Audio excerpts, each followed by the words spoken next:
Europe میں سردی سے 17 افراد ہلاک۔ یورپ میں شدید برفباری کے باعث ریڈ الرٹ جاری کر دیا گیا۔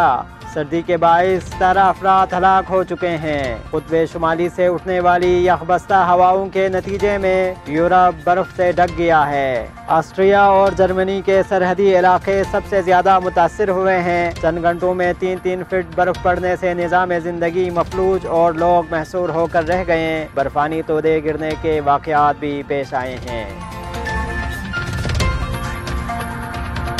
شام میں برطانیہ کے 5 فوجی ہلاک۔ شام کے صبح دیر الظہر میں برطانیہ کے 5 فوجی ہلاک ہو گئے ہیں۔ شام کے اخبار الوطن نے شام کے مقامی ذرائع کے حوالے سے رپورٹ دی ہے کہ شام کے صبح دیر الظہر کے گاؤں الشفاعہ میں داعش کے راکٹ حملے میں برطانیہ کے 5 فوجی ہلاک اور متعدد زخمی ہو گئے ہیں۔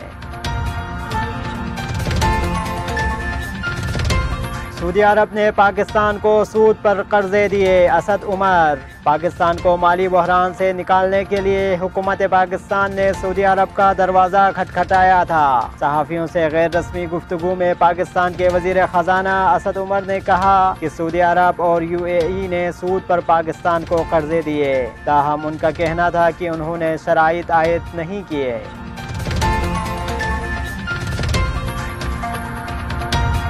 غیر ملکی سفارتکاروں کے لیے پاکستانی ویزا پالیسی تبدیل۔ پاکستانی امیگریشن نے غیر ملکی سفارتکاروں کے لیے پاکستانی ویزا پالیسی کو تبدیل کر دیا۔ پاکستانی میڈیا کے مطابق پاکستانی امیگریشن کی جانب سے جاری ہونے والے بیان میں کہا گیا ہے کہ غیر ملکی سفارتکاروں کے لیے پاکستانی ویزا پالیسی کو تبدیل کر دیا گیا۔ ویزا پالیسی میں تبدیلی کا مقصد سفارتکاروں کے لیے پاکستانی ویزے کو آسان بنانا ہے۔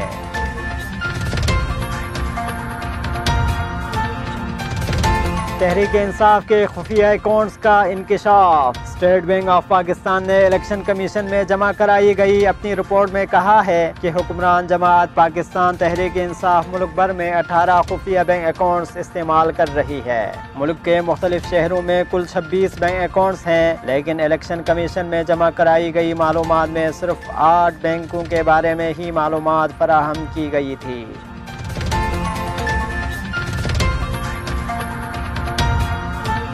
ایشین کپ میں ایرانی فٹ بال ٹیم کی شاندار کامیابی پر فیفا کی مبارکباد۔ متحدہ عرب امارات میں منعقدہ 17ویں ایشیائی کپ مقابلوں میں ایران کی فٹ بال ٹیم نے اعلیٰ کارکردگی کا مظاہرہ کرتے ہوئے اپنے پہلے میچ میں یمن کی ٹیم کو 0-5 سے شکست دے دی۔